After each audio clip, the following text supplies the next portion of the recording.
bener katanya Simba itu tadi.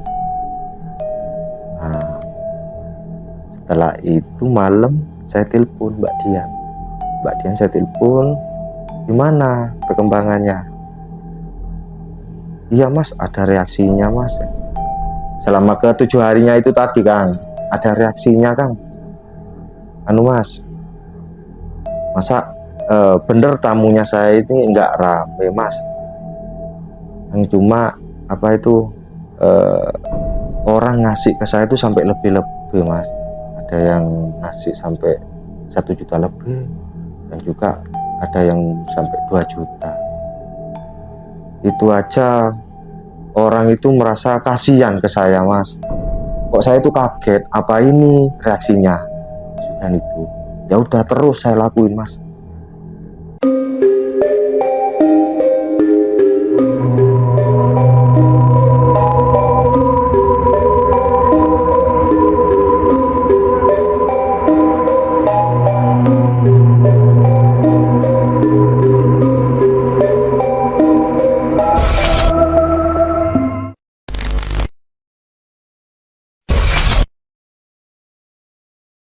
Sobat Ekspedisi Kang Odeng, pada kesempatan kali ini kita ditemani oleh seorang narasumber yang bernama Mas Edi.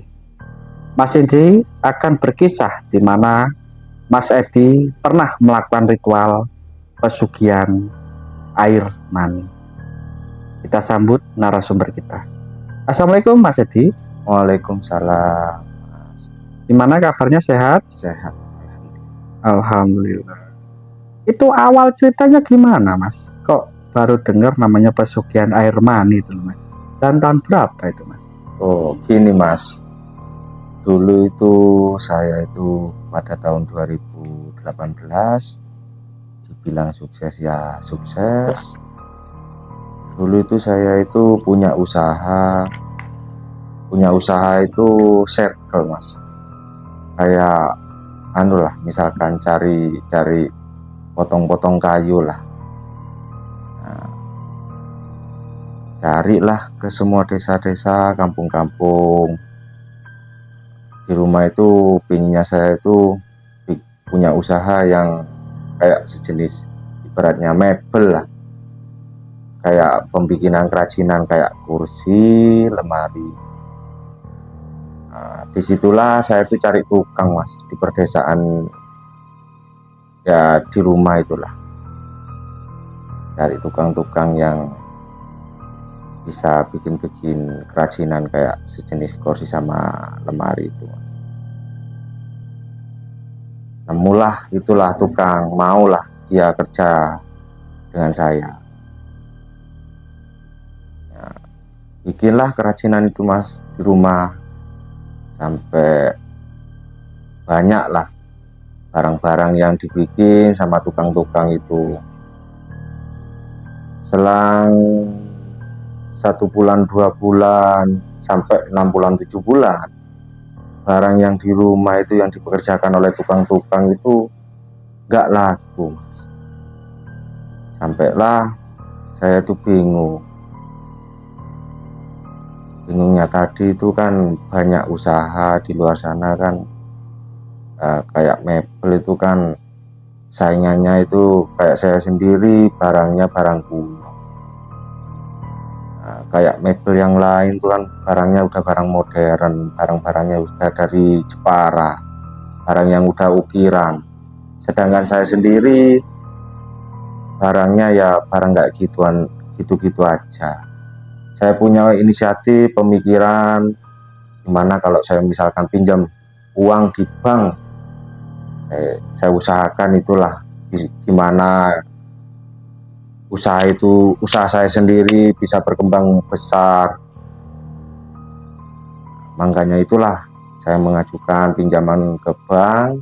Saya pinjam uang sebesar 700 juta untuk mengembangkan usaha saya sendiri. Setelah itu saya sudah pinjam uang ke bank 700 juta untuk mengembangkan usaha saya di rumah, untuk usaha mebel saya. Nah, saya pesenlah barang itu barang mebel saya itu yang sekiranya sama yang mebel yang lain. Pesanlah saya barang dari Jepara yang ukiran, yang misalkan 50% jadi dari sana. Setelah itu nyampe di rumah, saya kan tinggal moles. Tukang-tukang saya kan tinggal moles, tinggal pernis. Gitu. Jalanlah itu barang selama 2 bulan. Tetap barang saya itu tidak laku. Nah, pemikiran saya sudah mulai ngedrop, sudah mulai stres. Mau pinjam ke sini, ke saudara, ke sana, ke tetangga, mau pinjam uang untuk mengangsur utang-utang saya yang di bank, yang bertunggak-tunggak. Nah, tadi kan saya itu kan udah mulai bingung gara-gara itu tadi saya mempunyai angsuran di bank. Ya, 1-2 bulan, 3 bulan saya masih bisa ngangsurin pinjaman yang saya pinjam dari bank itu. Soalnya apa? Pokok yang masih saya pinjam dari bank itu masih ada, masih saya kelola, saya putar lah.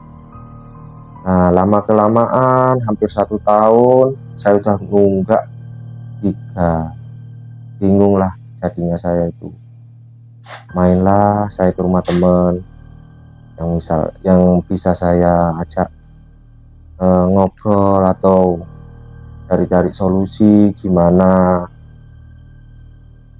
Setelah itu saya menceritakan masalah saya tentang pekerjaan saya, usaha saya ini yang ibaratnya udah gak karu-karuan lah, udah bingung saya itu. Temen itu ngasih saran ke saya, ada solusinya katanya gitu. Kalau misalkan kamu ingin berkembang lagi di usahanya kamu. Nah, jadi teman saya itu mengarahkan kepada yang bernama Mbah Hendan. Nah, Mbah Hendan itu rumahnya itu bertempatan di daerah Banyuwangi. Makanya itu saya tertarik. Nah, kebesokannya, hari keesokannya saya itu diajak sama teman saya yang bernama Sahrul lah. Diajaklah saya ke sana, ke rumahnya Mbah Hendan. Waktu itu, Assalamualaikum Mbah. Nah, mbahnya itu nyautlah waalaikumsalam, buka pintu si mbahnya. Gak taunya di sana itu udah banyak orang itu tadi. Di sisi lain Mbah Hendan itu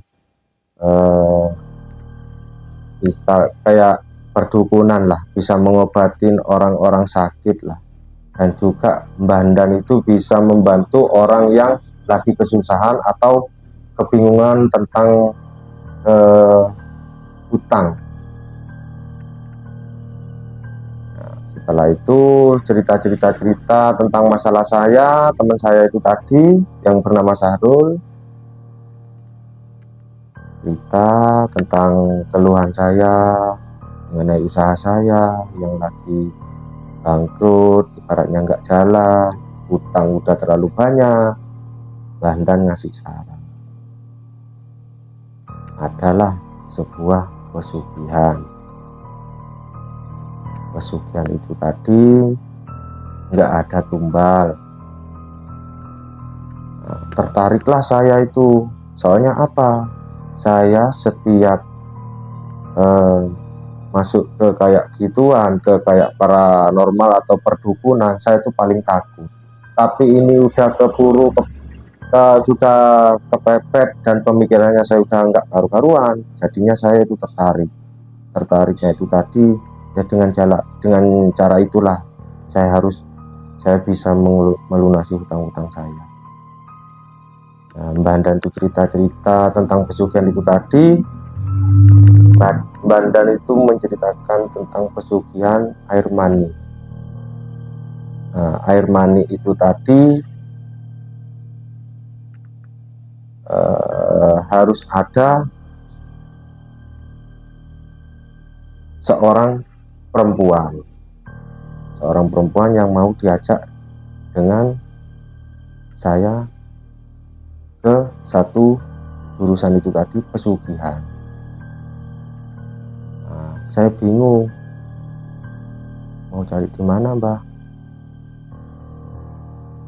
seorang perempuan yang mau diajak kayak gitu, Mbah. Ya, Bandan itu tadi ya terserah kamu nyarinya kemana dan nyarinya di mana. Nah, saya jawab ke Bandan, Bah, kalau misalkan saya mendapatkan seorang perempuan yang sesama dan sejalan ingin pesugihan itu tadi, gimana? Bawa ke sini, katanya si Bandan. Nanti saya akan menceritakannya ke si perempuan itu tadi. Oh gitu ya, Mbak. Bandan itu gini, kalau misalkan kamu mendapatkan perempuan itu tadi, gini, kamu setiap hari, 1 hari lah, harus jajan itu di tempat person, harus ataupun beli PSK lah, 1 hari itu 3 kali. Dan sama, yang perempuan pun juga 1 hari kalau bisa melakukan 3 kali. Kalau perempuan itu kan sifatnya kan menunggu, nggak sama cowok. Kalau cowok kan beli, kalau perempuan kan menunggu. Oh gitu ya, Mbak? Ya. Nah, singkat cerita saya udah memahami, baliklah saya dari rumahnya si Bandan itu tadi. Saya berbincang sama si teman saya itu yang bernama Sahrul di kendaraan itu tadi, mau pulang ke rumah. Cerita sama teman saya itu tadi, Sahrul, siapa ya Rul kira-kira yang mau lah saya ajak tentang pesugihan itu tadi. Mana ada, yang nggak mungkin ada. Sahrul ngasih omongan kayak gitu ke saya. Dan juga Sahrul itulah muncul pemikiran itu tadi, ide, kok ngapain bingung-bingung, mendingan langsung aja cari di tempat PSK-nya aja langsung. Oh gitu ya, Rul? Iya, kalau PSK-nya langsung diajak mungkin bisa, soalnya apa, dia kerjanya kan kayak gitu, apalagi ditambah lagi dengan pesugihan itu tadi, mungkin bisa. Ya coba aja besok, Rul. Itu saya ke teman saya. Lanjutlah ke esok malamnya, saya main ke tempat ke tempat itulah PSK itu tadi, Tempat pelacuran lah ya. tempat pelacuran lah. Belilah saya di sana, bukan belilah, memilih siapa yang misalkan saya pantas mau saya ajak main lah. Namanya saya ajak cowok kan punya hasrat, milihlah saya itu ke satu wanita. Saya tanya, berapa, Mbak? 200, Mas. Oh ya udah kalau gitu, Mbak, monggo. Nah, sebelum saya itu main, saya tuh sempat cerita ke si perempuan itu tadi, curhat, ceritalah. Saya tuh tanya ke si cewek itu tadi, kenapa, Mbak, kok sampean kok mau kerja kayak gini, kok nggak cari kerjaan yang lain? Si cewek ini tadi jawab, gimana, Mas, udah kepepet, namanya aja saya udah nggak punya suami, saya membiayai anak di rumah, udah sekolah, kalau kayak gini saya mau cari uang dengan cara gimana, Mas? Saya tawarin lah usaha yang tadi saya itu sama teman saya ngomongin tadi, yang tentang pesugihan itu tadi, ke si cewek itu. Ini saya mau ngasih solusi atau arahan ke si cewek itu tadi. Mbak, saya ini ada tujuan, Mbak. Kalau mbaknya minat, ayo kita bisa kerjasama. Kerjasama apa, Mas? Nah, mbaknya mau kalau misalkan saya ajak pesugihan, Mbak. Amit aja, Mbak. Minta maaf sebelumnya saya, Mbak. Waduh, pesugihan apa itu, Mas? Ini pesugihan ini nggak memakan tumbal, Mbak. Nggak memakan tumbal, cuma ini bisa menghidupkan kita itu ibaratnya enak, hidup dengan serba nggak kekurangan lah, Mbak, istilahnya, Mbak. Misalkan kita itu hidup enak lah, Mbak. Gimana itu, Mas? Gini saya ceritain, ini pesugihan air mani, Mbak. Kalau mbaknya berminat. Si cewek itu tadi nggak mau, takut katanya. Takut yang gini, yang takutnya nanti ada apa-apa. Oh, ya. Jadi kayak saya itu tadi orangnya nggak memaksa, ya udahlah. Mungkin bukan ini orangnya. Keluarlah saya dari kamar si cewek itu tadi. Tapi tetap saya bayar mbaknya itu. Meskipun saya nggak main, tetap saya bayar. Tapi mbaknya tetap maksa, nggak bisa, Mas. Ini udah aturan di sini. Kalau misalkan saya udah dibayar, Masnya harus melakukan. Ya udah, tadi saya itu udah inget pesan dari Mbak Dan. Oh gini, oke lah, mainlah sebentar. Habis itu saya keluar. Habis keluar, saya tuh cari perempuan lagi di luar itu tadi.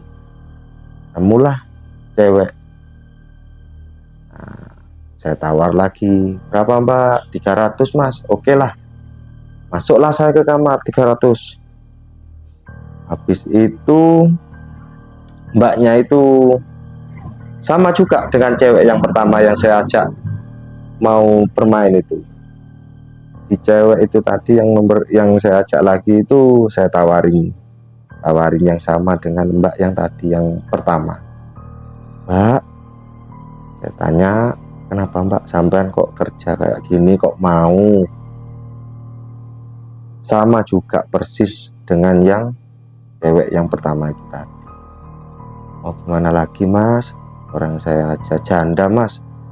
Punya anak 2, tulang punggung juga saya, Mas, di rumah. Kalau saya nggak kerja, anak saya sama orang tuanya mau makan apa? Masa iya, Mbak, penghasilan kayak gini sampai rela hidupnya keluarga sampean dinafkahi dengan barang kayak gini? Nggak apa-apa, Mas, yang penting keluarga saya dan anak saya nggak kekurangan. Oke lah, kalau gitu itu semua haknya mbaknya sendiri. Nah, setelah itu saya nawarin ke mbaknya, Mbak, boleh nggak saya menawarin sesuatu sama mbaknya? Menawarin apa, Mas? Ini saya ada tujuan, Mbak. Tujuan saya itu gini, Mbak. Saya itu mau menjalani pesugihan, Mbak. Dan pesugihan itu tadi, Mbak, saya disuruh mencari perempuan yang sejalur atau searah dengan saya, dengan tujuan saya. Pesugihan itu tadi pesugihan air mani, Mbak. Kok aneh gitu ya, Mas, pesugihannya, Mas? Enggak, tapi ini enggak berbahaya toh, Mbak. Dan juga enggak memakan tumbal. Oh gitu ta, Mas? Iya, Mbak. Kalau mbaknya berminat, ayo mbaknya saya ajak ke rumahnya Mbah Dan itu, di rumahnya di Banyuwangi, Mbak. Yang ngajak saya itu tentang itu tadi pesugihan, Mbak, yang mengarahkan untuk saya itu enak lah, hidup enak, Mbak. Kalau mbaknya berminat, ayo monggo, saya cuma mengasih saran. Mbaknya itu tadi singkat cerita mikir ngasih nomor HP ke saya, nomor WA lah. Ini Mas, simpen nomor saya, Mas, barangkali saya nanti mikir-mikir di rumah, barangkali saya minat. Oh gitu ya Mbak, oke lah. Habis itu saya pulang lah ke rumah. Sampai ke rumah, tetap saya pikirannya itu ambisi sekali. Soalnya apa? Saya harus bisa, harus dijalanin ritual kayak gini. Soalnya apa? Saya udah terlanjur hutang, udah nyampe besar kayak gini, harus saya tetap cepet-cepet dilunasin. Setelah itu, selang 1 hari, saya telepon itu cewek itu malam-malam. Gimana Mbak, tawaran yang saya tawarin kemarin malam, Mbaknya minat? Iya Mas, saya kayaknya minat. Ini aja udah Mbak, besok malam lah Mbaknya saya jemput di tempat kerjanya Mbak, dan kita meluncur ke rumahnya si Bandan itu yang di daerah Banyuwangi Mbak. Gimana Mbak? Ya udah Mas, sampean jemput saya. Oke lah. Dengan perjanjian itu tadi, saya sama si cewek itu tadi udah mateng. Besok malamnya Mbaknya itu saya jemput di tempat pekerjaannya itu tadi, sekitar jam 9 lah. Nyampe ke sana,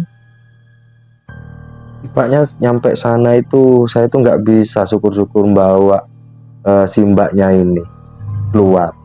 Soalnya apa? Di sana itu sudah ada perjanjian kontrak Mbaknya sama si itu tadi, ibu yang punya kawasan sana, ibu yang punya wilayah sana lah. Germo Nah, itunya ibu germonya itulah. Nah, setelah itu ibu germonya itu ngomong, kalau masnya ibaratnya membawa cewek dari sini, yang jelas masnya itu booking. Harusnya masnya itu bawa cewek dari sini harus bayar. Berapa Bu? Sekian Mas. Oke lah, saya bayar ke ibu germonya itu tadi. Nah, diizinin lah sama si ibu germonya itu tadi, si cewek itu tadi saya bawa ke rumahnya si Bandan tadi. Nah, terus sampai ke rumahnya si Bandan, nyampe ke sana, langsunglah saya gedor pintu. Nyampe sekitar, kalau nggak salah itu sekitar jam 10-an lah, jam setengah 10, jam 10 kurang lah. Nyampe sana saya gedor pintu. Assalamualaikum. Salah, katanya si Bandan. Buka lah si Bandan, buka pintu. Oh kamu le, dia Simba, masuk le. Masuklah saya sama si perempuan itu tadi, cewek itu yang saya bawa ke sana. Nah, setelah itu saya ngomong sama si Bandan, Mbah, ini Mbah cewek yang mau ikut dengan saya. Maksudnya saya itu tadi mau diajak satu arah dengan saya Mbak, mau pesugihan itu tadi Mbak. Si Bandan itu tadi nanya ke si cewek, bener-bener mau kamu Nduk? Nggih Mbah, saya mau. Ini kan nggak dipaksa kan kira-kira sama si masnya ini? Enggak. Soalnya apa sih Mbah? Katanya si cewek itu tadi cerita, saya itu hidupnya susah Mbak di rumah, anak udah besar, sekolah biaya besar, dan juga orang tua kekurangan dan juga sakit-sakitan. Kalau nggak dengan cara kayak gini, gimana saya mau menghidupkan keluarga saya? Oh gitu Nduk. Iya Mbak, oke lah. Ini Nduk, ini ritual ini Mas, ini ada persyaratannya Mas. Persyaratan apa lagi Mbak? Ini Mas, Masnya itu harus menyediakan sesajen. Sesajen itu yang ingin kita ritualkan di sana, yaitu di Alas Purwo itu tadi. Kayak apa aja Mbak anunya Mbak, sesajennya Mbak? Saya kan nggak paham Mbak kalau tentang kayak gituan, Mbah. Kalau kalau kalau nggak gitu gini aja sudah, Mbah. Saya menawarin kayak versi Mbah. Gimana kalau mbahnya aja yang belanja, mbahnya saya kasih uang. Loh, oh mbahnya udah tua kok malah mbahnya yang isi. Ini aja sudah, katanya si Mbah. Mbahnya ambil kertas, lalu dicatatlah sesajen-sesajen yang ingin kita siapkan untuk ritual yang akan kita laksanakan itu tadi. Dicatatlah sama si Mbah, dikasihkanlah ke saya. Ini belanja, cari ini, lengkapin ini semua. Oh gitu, Mbah. Nggih. Nah, habis itu saya pamitan lah sama si Mbah, sama si cewek juga pamitan. Nah, pamitan, ngobrol sama si cewek. Kalau nggak salah itu Mbah ngasih hari itu ke saya, kamu harus kesini hari Rabu malam Kamis Kliwon, kalau nggak salah itu. Oh nggih, Mbah. Jadi saya pulang ke rumah, menyiapkanlah sesajen yang Mbah ngasih, suruh belanja ke saya itu, surat kertas itu tadi. Saya siapkan semua. Nah setelah itu saya janjian sama si cewek itu tadi. Nah, udah mantep, saya jemput lagi si cewek itu tadi. Dijemputnya itu tadi posisinya pas dia itu di rumah, pas hari liburnya dia kerja. Liburnya itu alasannya dia sakit, ke ibu germonya itu tadi, biar nggak ribet kayak yang awal itu tadi yang saya jemput. Oke, biar enak itu sudah perjanjiannya. Saya jemput pas itu hari Rabu malam Kamis Kliwon jam 8 malam.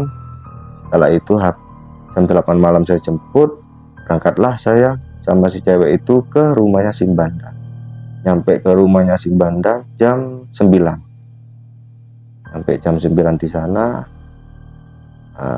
disambutlah sama si Bandang, suruh masuk.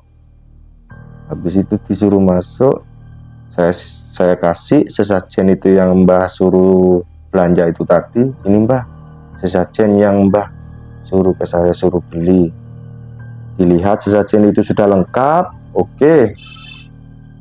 Nah, Bandan itu ngajak saya dengan si cewek itu tadi ke tempat yang mau diritualkan itu tadi. Nah, Naik apa itu ke sana, Mas? Naik mobil, pakai mobil saya, Mas. Tapi saya oleh pinjam, nyewa lah, punyanya tetangga itu. Nyampe ke tempat ritual itu tadi, Mbah Dan itu menunjukkan, nyampe mobil. Habis itu nyampe di sana di Alas Purwo, turun dari mobil, ada turun-turunan sedikit lah. Di situ adalah pancuran lah, kayak berjangka gitu. Yang satu ini mengalir dan yang satu nggak mengalir. Dan di tetesan yang mengalir air itu tadi di posisi kayak batu gitu. Jadi tetesan air yang netes ke kayak batu itu tadi bolong. Bolongnya tadi itu berbentuk kayak kelaminnya perempuan. Oh, disendang itu, Mas ya? Ya, disendang, kayak sejenis sendang lah itu, Mas. Awalnya saya nggak percaya. Nah, setelah itu air yang mengalir itu di stop sama si Bandan itu, dianu lah, ditutup lah. Iya, ternyata bentukan sendang itu, yang tetesan air yang mengalir itu tadi emang berbentuk kayak kelaminnya perempuan. Yang sini yang satu jangka ini nggak mengalir. Oh gitu. Nah, setelah itu dibuka lagi. Nah, nanti ritualnya di sini, katanya Simbandan. Kalau untuk saya ini jangan sekarang, soalnya posisi sekarang ini masih banyak orang. Ada saat itu Mbah Handan ini ngajak kami berdua suruh menunggu di sebuah gubuk lah, kayak misalkan Bali Bengong, suruh menunggu, soalnya di sana itu masih banyak orang, menunggu sepi lah, sepinya orang lah, soalnya ritual itu kan gak harus ada banyak orang kan, gak sampai nampak ke orang lah.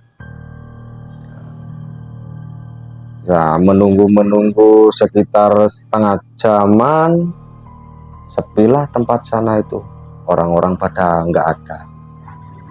Nah, kami itu diajak sama si Mbah Handan itu tadi ke bawah, diajak ke bawah, disuruh bawa sesajen yang sudah kami siapkan itu tadi, yang sudah kami bawa dari rumah itu tadi, dibawalah ke bawah, dimintalah sama si Mbah Handan itu tadi di bawah. Nah, Mbah Handannya itu di depan, kami berdua itu di belakang. Mbah Handannya itu sebelum mau melakukan ritual itu tadi, Mbah Handannya itu baca kayak istilahnya doa lah. Doanya itu tadi saya nggak tahu doanya itu doa apa, saya nggak tahu. Istilahnya saya itu cuma diem di belakangnya Mbah Handan. Mbah Handannya itu baca mantranya itu saya nggak paham. Mbahnya udah baca mantra. Setelah Mbah Handannya sudah membaca mantra, Mbah Handannya itu ngomong ke kami, suruh buka bajunya itu tadi. Buka baju, Mbah? Iya, buka bajunya. Bukalah bajunya sih, saya sama si perempuan. Nah, si perempuan ini udah malunya itu kan udah hilang, ibaratnya itu udah nggak terasa ada malu lah, soalnya dia sendiri kan udah hilang rasa malu itu, udah hilang. Jadi kami berdua itu buka baju, udah telanjang. Setelah itu si cewek ini yang bernama Mbak Dian itu tadi disuruh di atasnya batu itu tadi lah, batu yang mirip itu tadi, yang di pancuran itu tadi.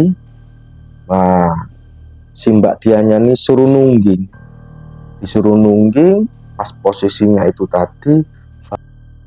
Mbak Dian ini persis di atasnya batu yang persis mirip kayak batuan itu tadi. Nah, setelah itu si Mbak Diannya disuruh nungging dan saya itu di belakangnya Mbak Dian, istilahnya di belakangnya Dian lah, sama si Mbah Handannya itu disuruh gitu. Nah, setelah itu saya itu diselimutin sama kain kafan. Nah, kami berdua itu dikasih bunga sama si Mbah Handannya itu tadi. Si saya sendiri itu bunganya itu bunga cempaka putih, dan sama si cewek ini Mbak Dian ini cempaka warna merah. Nah, Mbah Handannya ini ngasih saran ke saya gini, kalau kamu mau melakukan ritual ini, jangan lupa baca mantra dulu yang saya kasih arahan itu tadi. Oh, iya Mbah, masih ingat kan mantranya? Masih Mbah, masih ingat. Nah, setelah itu saya ingin mau melakukan hubungan itu tadi. Saya itu dikasih minyak sama si Mbah Handannya itu sebelum saya mau melakukan hubungan itu tadi sama si perempuan itu, Mbak Dian itu tadi. Alat kelamin saya itu dikasih minyak, dioleskan minyak, dan juga bunga itu dikasih minyak juga, sama juga sama si punyanya Mbak Dian. Nah, persyaratannya gini, kalau melakukan ritual ini saling memuaskan antara saya sama si Mbak Dian ini, si perempuan ini tadi. Kalau misalkan saya yang puas, Mbak Diannya yang puas, itu harus dikembalikan lagi, harus ritual lagi, kembali lagi lah, melakukan lagi. Oh gitu Mbak, ya. Maksudnya sama-sama keluar apa gimana? Harus sama-sama keluar Kang. Misalkan saya keluar duluan, si cewek masih belum keluar, itu harus kembali lagi, harus ngulangin lagi, harus sama-sama puas gitu. Nah, setelah itu saya melakukan hubungan itu.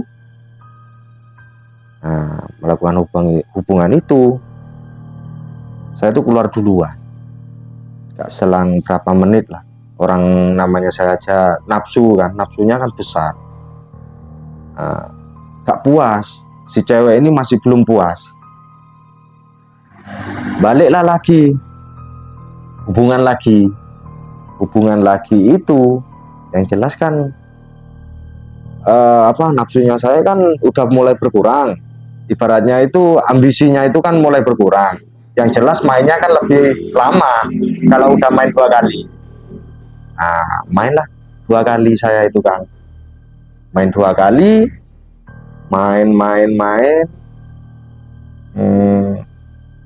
keluarlah si saya ini, si Mbak Diannya ini juga keluar juga. Setelah itu saya tarik alat kelamin. Nah, tetesan air mani yang keluar dari Mbak Dian ini harus menetes di lubang yang persis dengan alat perempuan itu, yang persis kayak Batu itu yang ya? batu itu Kang.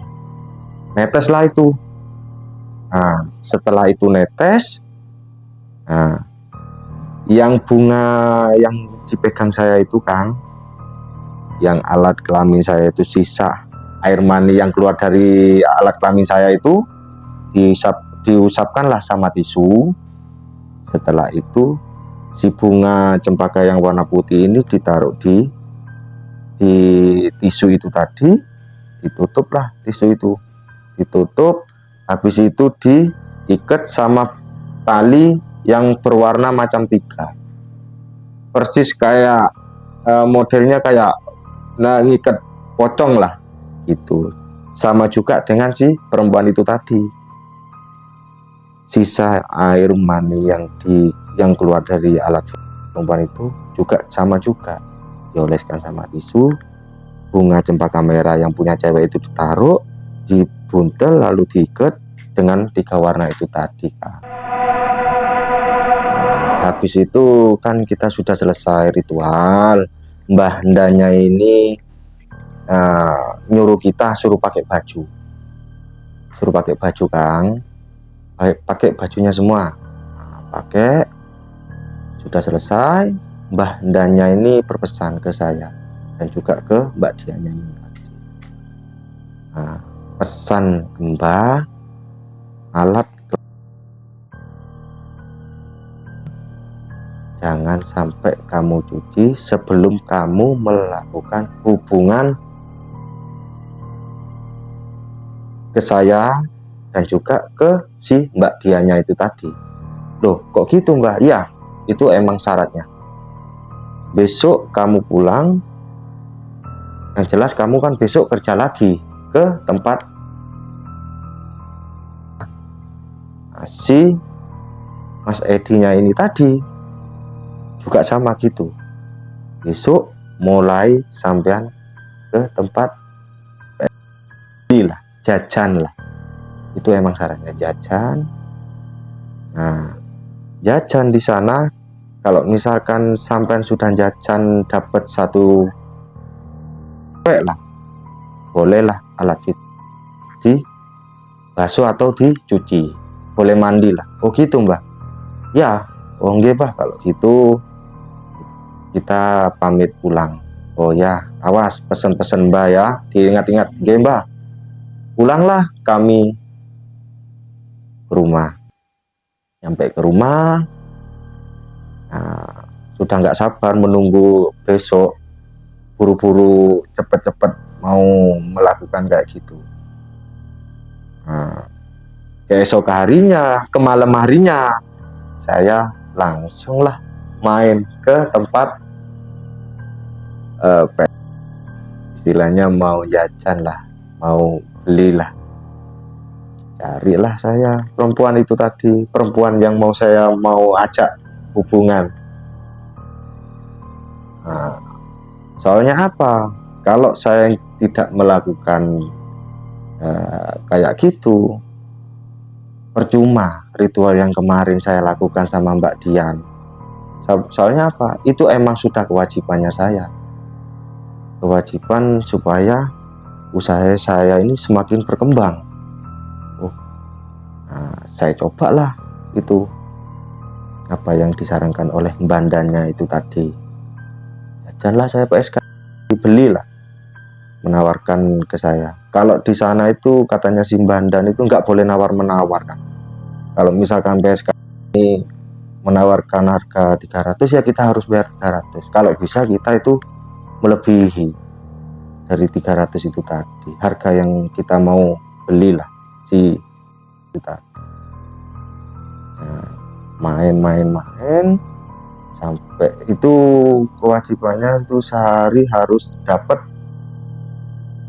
beli tiga kali main lah satu hari itu, kalau bisa lebih lah. Terus saya coba selama 4 hari kok nggak ada reaksi apa-apa. Samperinlah saya ke rumahnya si Bandang, nanya, "Mbah, kok nggak ada reaksi sama sekali, Mbah? Kok sih masih tetap aja?"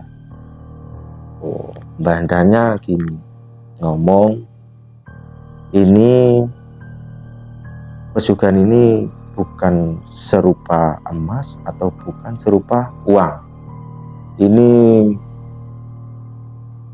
ritual ini atau pesugihan ini mengembangkan usaha kamu. Cobalah terus. Nanti kalau nggak ini hari ganjil. Oh gitu Mbak, ya pulang. Pulanglah saya. Pulang. Teruslah saya melakukan itu lagi. Jajan lah, itu yang namanya jajan, itu terus jajan. Asalnya ngomong terus selama 7 hari ada perubahan. Saya itu di malam ke-7 itu saya sampai 5 kali. Nah, 5 kali.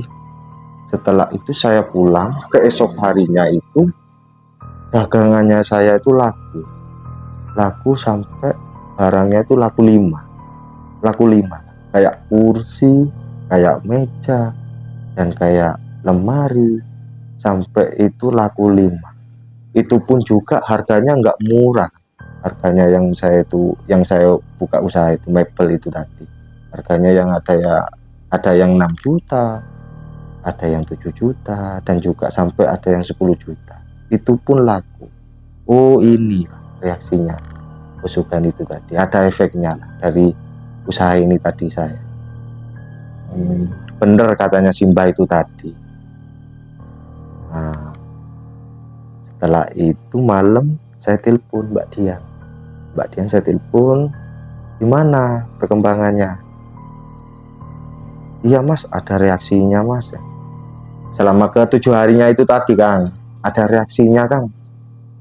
Mas, masa bener tamunya saya ini nggak rame Mas, yang cuma apa itu orang ngasih ke saya itu sampai lebih Mas. Ada yang ngasih sampai 1 juta lebih, dan juga ada yang sampai 2 juta. Itu aja orang itu merasa kasihan ke saya Mas. Kok saya itu kaget, apa ini reaksinya sudah itu. Ya udah, terus saya lakuin Mas, tapi tetap enak katanya si Mbak Dian. Ya udah kalau gitu, saya nggak berani lama-lama, saya kan takut ketahuan istri. Nah, saya langsung tetap jajan terus. Saya coba lagi besok malamnya jajan sampai 7 kali. Terus dagangan saya itu laku 7 Mas, Kang. Sampai saya itu bisa berkembang, usaha saya berkembang besar, dan juga saya bisa melunasi utang-utang saya, dan saya juga bisa beli mobil mewah, dan juga bisa bangun rumah besar, bisa beli tanah, bisa beli sawah, nah, bisa menyekolahi anak, istilahnya kehidupan mewah lah. Dan juga saya membuka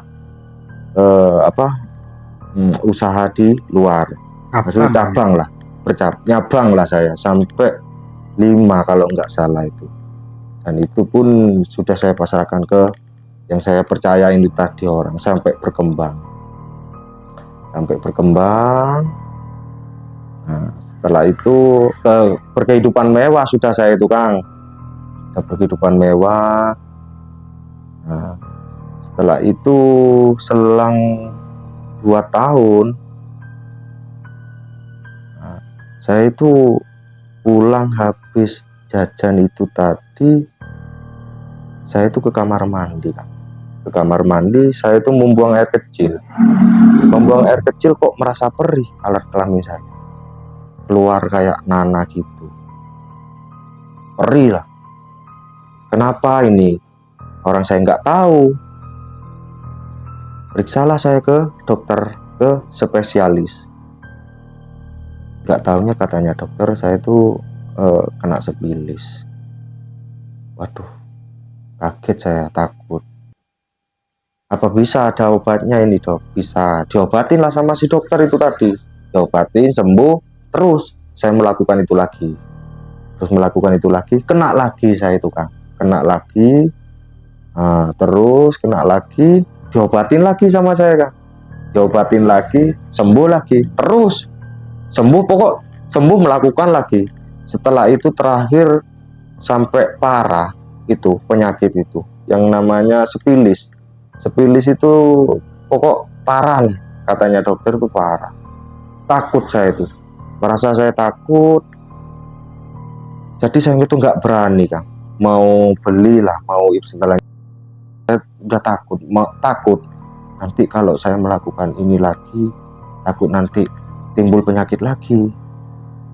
Tapi gitu Kang, selama 2 hari, selama saya menderita sakit itu, saya nggak jajan, nggak saya ini anjlok, saya mulai berkurang, nggak laku lah, barang-barang saya itu udah mulai nggak laku.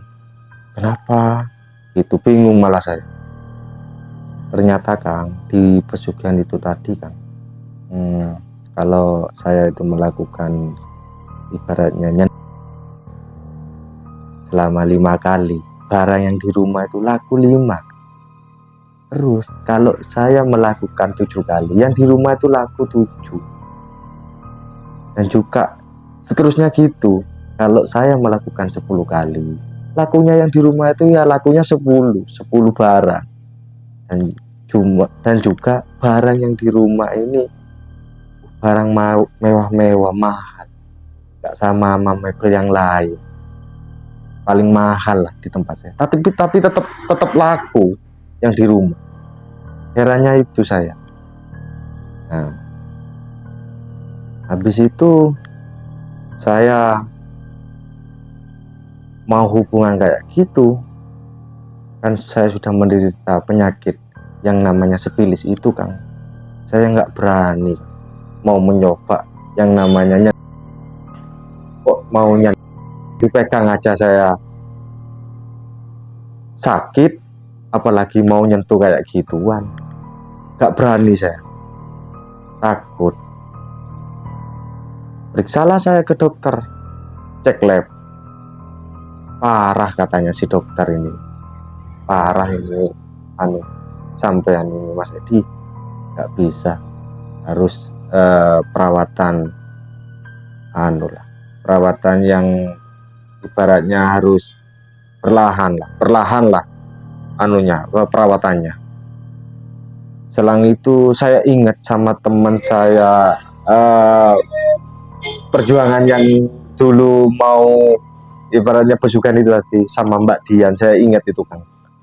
Teleponlah saya ke Mbak Dian, telepon, yang angkat anaknya, mau ngomong sama Mbak Dian, Kata si anaknya ini tadi, ibunya sakit. Walah, sakit apa nggak tahu, gitu kata anaknya, Pak. Kok saya punya rasa simpatik mau jenguklah saya ke sana keesokannya. Jenguk ke sana, nggak taunya Mbak Dian itu udah tergeletak di kamar, udah nggak bisa bangun. Dan yang lebih parahnya lagi itu badannya ini habis kurus Mbak Dian, mukanya udah keriput, ibaratnya kayak orang tua gitulah, kulitnya pun kuning kayak penyakit kuning gitu. Saya tanyain ke Mbak Dian, sakit apa Mbak? Kalau sama dokter, katanya dokter saya ini kena penyakit HIV. Langsung kaget saya kan. Waduh, Mbak Diannya aja kena HIV, apalagi saya, gitu Kang. Takut malahan saya itu Kang, takut, semakin takut saya. Mbak Dian kena kayak gitu, saya semakin takut. Habis itu saya pamitan ke Mbak Dian, ya udah Mbak, semoga sampai cepat sembuh. Dan yang saya kagetkan itu di rumahnya Mbak Dian itu Kang, dulunya Mbak Dian ini orangnya biasa, rumahnya ini sederhana kecil lah. Yang saya kagetkan itu rumahnya ini besar Mbak Dian, melebihi dari saya. Mobilnya aja mewah, ada 3 di parkiran depan, yang Alphard, yang Pajero. Saya itu sempat hebat, mewah banget, sampai punya keirian, kok sampai hebat kayak gini Mbak Dian ini. Ya udahlah, mungkin rezekinya dia. Pulanglah saya ke rumah. Pulang ke rumah, saya itu kan udah nggak ngelakuin yang namanya jajan itu tadi. Itu Kang, usaha saya ini semakin hari semakin lama anjlok. Nggak ada yang laku, barang-barang saya nggak ada yang laku. Saya berpikir gimana usaha kok semakin lama kok semakin hancur lagi, semakin merosot. Ya itulah, mungkin apakah ini imbasnya ke saya. Nah, usaha-usaha yang di luar pun juga gitu, cabang-cabang yang saya punya di luar merosot dan sampai terjual, sampai habis, dan sampai mulai nol lagi saya itu kan, sampai habis lah. Aduh, kok kembali lagi. Tapi saya nggak apa-apa, yang penting hutang saya udah nggak punya. Meskipun saya cuma ada sekedar motor dan rumah pun cuma sederhana, nggak masalah. Yang penting intinya saya nggak mau kembali lagi ke dunia persugihan kayak gitu lagi kan. Mbak Dian tadi masih selamat nggak? Kalau soal Mbak Dian, saya itu dengar kabar anaknya telepon setelah saya menjenguk Mbak Dian selama kurang lebih 1 minggu lebih lah kalau nggak salah, dikabarkan meninggal Mbak Dian. Tambah takut lagi saya. Ya udahlah, mungkin ini cobaan dari Mbak Diannya, ibaratnya ya udah, saya udah berhenti, nggak mau mengikuti kayak gitu lagi lah. Dengan namanya pesugihan itu saya nggak mau mengikuti lah, takut. Di sisi lain itu tadi emang nggak ada tumbal, tapi ada imbasnya itu tadi ke diri saya sendiri. Kenapa Mas Edi waktu melakukan hubungan, kenapa nggak pakai pengaman Mas? Emang nggak diperbolehkan ritual itu. Soalnya apa, ritual itu setiap kami mau melakukan, soalnya ada minyak yang harus dipakai ke alat kelamin saya biar bisa menyentuh ke alat vital perempuan itu tadi. Kalau pakai alat pakai pengaman itu tadi, yang jelas gak bisa nyentuh minyak itu tadi yang saya oleskan ke alat kelamin saya itu tadi. Itu Kang. Jadi sekarang ya kembali ke titik semula lagi. Iya, kembali. Tapi udah sembuh Mas tadi? Ya sembuhnya sih sembuh, tapi masih merasa nyeri lah, masih bertahap bersembuh lah, istilahnya bertahap ingin sembuh lah inilah. Makanya kalau sudah kena penyakit itu emang berhenti berhubungan badan dulu, Ya, berhenti. benar-benar sampai, karena itu jenisnya virus, kalau bukan bakteri ya. Kalau karena ada jenisnya bakteri dan virus. Kalau virus itu juga bahaya banget, memang benar-benar harus berhenti lah. Tapi setiap melakukan ritual pesugihan, kalau berhenti kita melakukan itu pasti ada imbasnya, Iya. pasti ada damanya. Terus bandanya itu apa, masih hidup sekarang Mas Edi? Kalau Mbah Ndanya itu saya udah dapat 1 tahun kalau nggak salah. 1 tahun itu Sahrul teman saya itu yang ngajak saya ke Mbah Ndan itu nelpon ngasih kabar ke saya kalau Mbah Ndannya itu sudah meninggal 1 tahun yang lalu. Udah meninggal ya? Udah meninggal. Walah, Apa usianya udah tua? udah tua. Yang dulu itu saya ke sana udah tua, orangnya udah, rambutnya udah putih, kok udah putih semua. Kalau nggak salah sekitar umurnya sekitar 90 tahun itu dulu. Ya, ini sobat, kisah dari Mas Edi. Kita ambil hikmahnya ya, jangan mengikuti jejak-jejak beliau ya, diambil aja kisah dari Mas Edi untuk pembelajaran untuk kita semua ya. Terima kasih Mas Edi sudah mau mengisahkan kisahnya Mas Edi di Ekspedisi Kang Odeng. Kita dari tim Ekspedisi Kang Odeng mau pamit undur diri. Assalamualaikum warahmatullahi wabarakatuh. Waalaikumsalam warahmatullahi wabarakatuh.